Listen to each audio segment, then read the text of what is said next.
घर से तो मैं अकेला ही निकला था, लेकिन काजा में आंध्रा के 4 राइडर्स मिले। ये मुझसे की मोनेस्ट्री का रास्ता पूछ रहे थे, तो ये भी मेरे साथ ही हो लिए। और की मोनेस्ट्री पहुंचने पर लखनऊ वाले भाई भी यहीं पर मिले, जिनके बारे में मैंने पहले भी आप लोगों को शॉर्ट्स में दिखाया है। आओ इनसे मिलवाते हैं। ये की मोनेस्ट्री में मिले आए ये सब भाई, और इन भाई लोगों का ब्लॉग अलग से आएगा। ये भाई लोग 4 बार मिल चुके हैं। मिलते रहेंगे भाई। हाँ, मिलते रहेंगे बिल्कुल। अरे क्या ये जोमेटो वाली स्माइल। जोमेटो वाली स्माइल है ये। मोनेस्ट्री बंद थी तो मैं तो वहां से निकल लिया। बाकी लोग रात का व्यू देखने के लिए की गुम्पा का वहीं पर रुक गए, तो मैंने उन सब के लिए रूम ले लिया। और सुबह की शुरुआत होती है। यहाँ पर एक साथ सब मिलकर खाना खा रहे हैं और ऐसा लग रहा है जैसे कि एक परिवार हो। ऐसे पल हमेशा याद रहते हैं। और अब तैयार होकर सब निकल पड़े हैं अपनी अपनी मंजिल की ओर। मैं जा रहा हूँ अभी की मोनेस्ट्री, क्योंकि रात के टाइम की मोनेस्ट्री बंद थी, तो वहाँ पर जाने का कोई वैसा फ़ायदा नहीं था।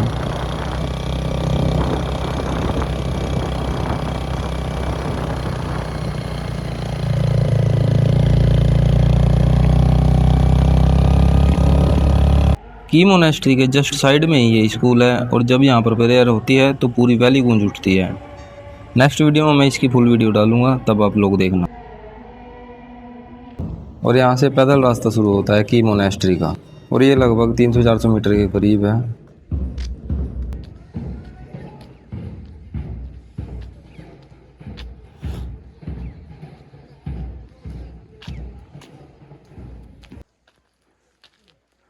फाइनली हम पहुंच चुके हैं की मोनेस्ट्री के गेट पर, और ये है कि मोनेस्ट्री का फाइनल गेट। और यहाँ पर ये सीढ़ियाँ चढ़कर इसके अंदर जाया जाएगा। टेम्परेचर जो है वो माइनस में ही है, और एक बार व्यू चेक करो। और अंदर पहुँचते ही मिलते हैं प्रेयर व्हील्स। ये लगभग सभी जगह भी मिलते हैं, जो भी जगह बुद्ध से जुड़ी हुई है या फिर बुद्ध की मोनेस्ट्री है। बेसिकली ये प्रेयर के लिए होते हैं, उनको घुमाते हुए प्रेयर करनी होती है।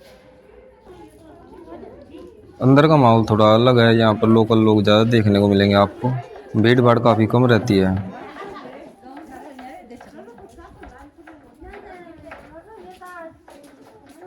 और ये है मोनेस्ट्री के पीछे का व्यू। और जो ये नीचे आपको लेडीज दिख रही है, ये यहाँ पर खाना बना रही है। और अब हम चलते हैं मोनेस्ट्री के अंदर, जहाँ पर हजारों साल पुराने राज छिपे हुए हैं।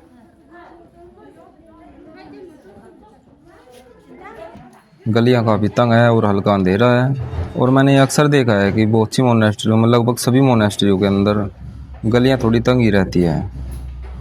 ये मोनेस्ट्रियाँ हजारों साल पुरानी होती है, और उसी टाइम के आर्किटेक्चर के हिसाब से वो बनाया हुआ होता है।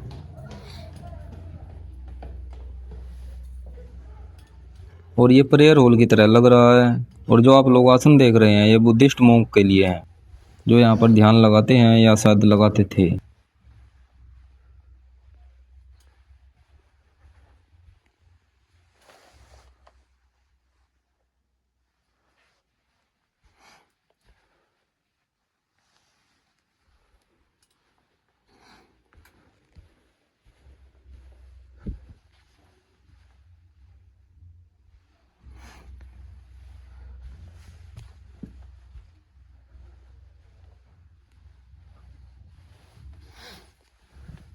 ये भी एक प्रेयर हॉल की तरह ही लग रहा है, और शायद हो सकता है कि छोटे मोंक के लिए आसन लगे हुए हो।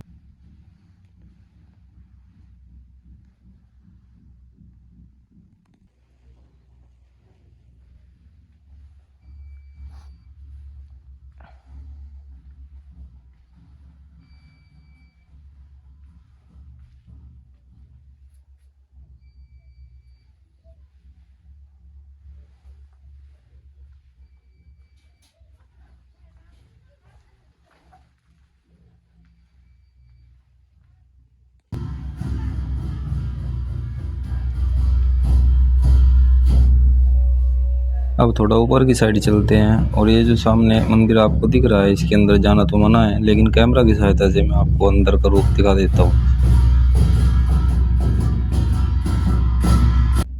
और अब मैं आ गया हूँ एक दूसरे रूम में। यहाँ पर भी बुद्ध भगवान के अलग अलग रूप है, और यहाँ पर कुछ ऐतिहासिक चीजें भी रखी हुई है।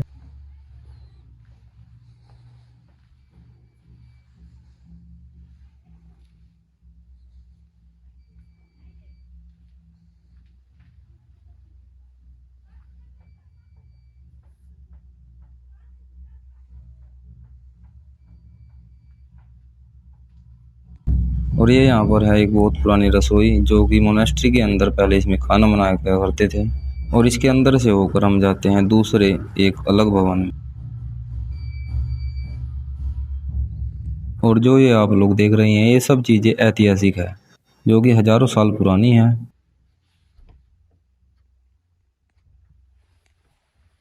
और जो आप लोग दीवारों पर देख रहे हैं, इनमें से कुछ तो बुद्ध भगवान की तस्वीरें हैं और कुछ धर्मपाल्स की है, जो कि पहाड़ियों को देवता होते हैं और उनकी रक्षा करते हैं।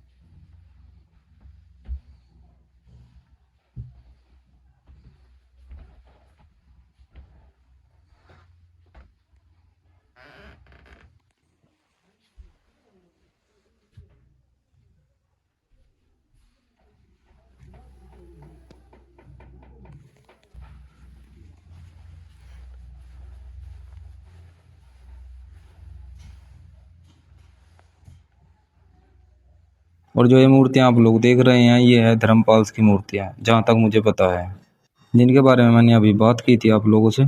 इनको थोड़ा हाँ डरावना बनाया जाता है, जिससे कि बुरी शक्तियां इनसे डरें।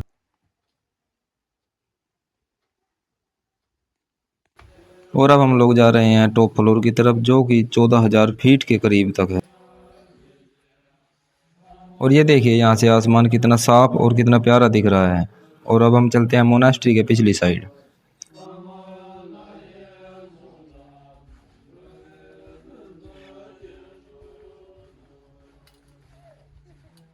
और यहाँ से एक बार व्यू चेक करो, है ना जन्नत।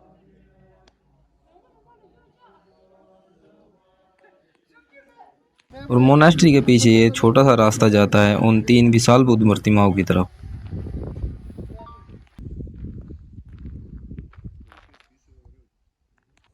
फाइनली मैं पहुंच गया हूँ भी 3 विशाल बुद्ध प्रतिमाओं के पास। और एक बार यहाँ से नज़ारा देखिए, और इतनी ऊंचाई पर आकर लगता है कि हम लोग कुछ भी नहीं।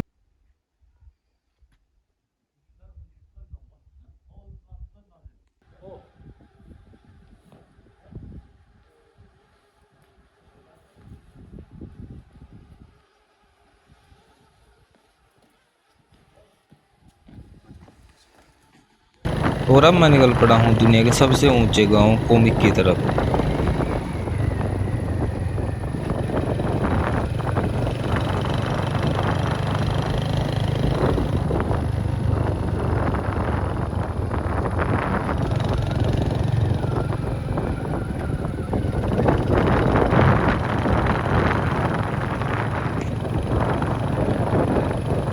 कोमिक के रास्ते में ये बोर्ड है, जो कि वर्ल्ड हाईएस्ट मोटरेबल रोड का है।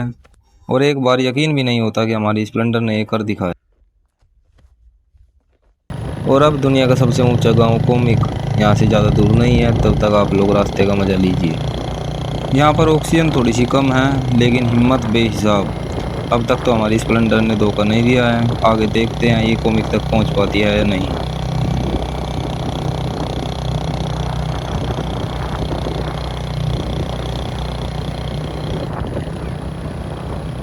और फाइनली मैं पहुंच चुका हूं दुनिया के सबसे ऊंचे गांव कोमिक में। और अपनी आंखों पर यकीन भी नहीं होता कि शामली के एक छोटे से गांव का निकला हुआ लड़का अकेले दुनिया के सबसे ऊंचे गांव कोमिक में पहुंच चुका है।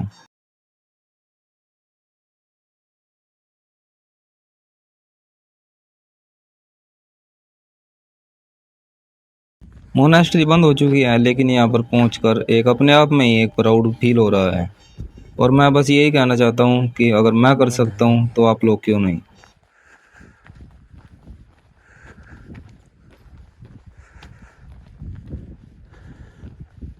और अब मैं जा रहा हूँ एशिया की सबसे ऊंची बुद्ध प्रतिमा देखने के लिए, जो कि है लांगजा विलेज में। यहाँ के रास्ते थोड़े टूटे हुए हैं और डरावने भी है, लेकिन ना ही हमारी स्प्लेंडर हार मान रही है और ना ही मैं।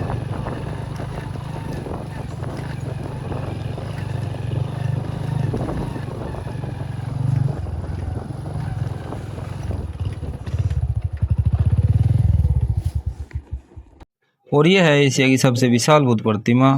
इनके दर्शन करते हुए ऐसा लग रहा है मानो ये पूरी स्थिति पर नजर रख रहे हो।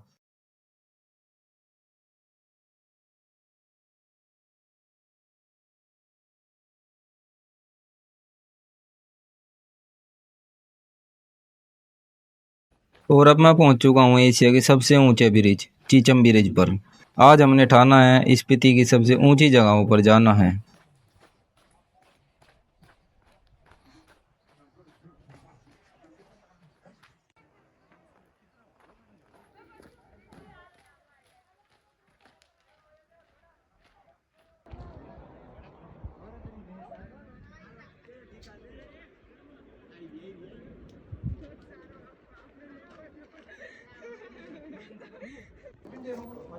और चीचम ब्रिज पर ही मुझे मिले आंध्रा के वो लड़के, और इनके साथ हैंडशेक करने के बाद में मैं निकल पड़ा अपनी अगली मंजिल की तरफ।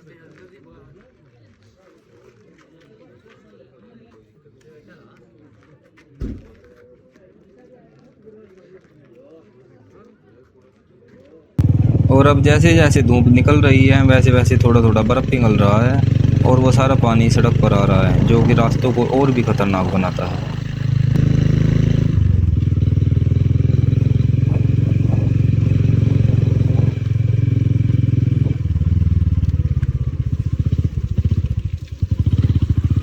और अब मैं पहुंच चुका हूँ किब्बर विलेज। इसी को दुनिया का सबसे ऊंचा गांव माना जाता था कॉमिक से पहले, लेकिन उसके बाद में कॉमिक को ही दुनिया का सबसे ऊंचा गांव घोषित कर दिया गया।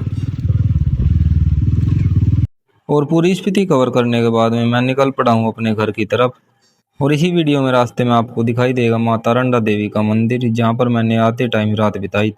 और मंदिर के पास में थोड़ी देर रोक कर माता रंडा देवी का शुक्रिया अदा किया रात रुकने के लिए और पूरे सफ़र को अच्छा बनाने के लिए। और फिर मैं निकल पड़ा घर की तरफ। वापसी का सफ़र हमेशा ही भारी होता है।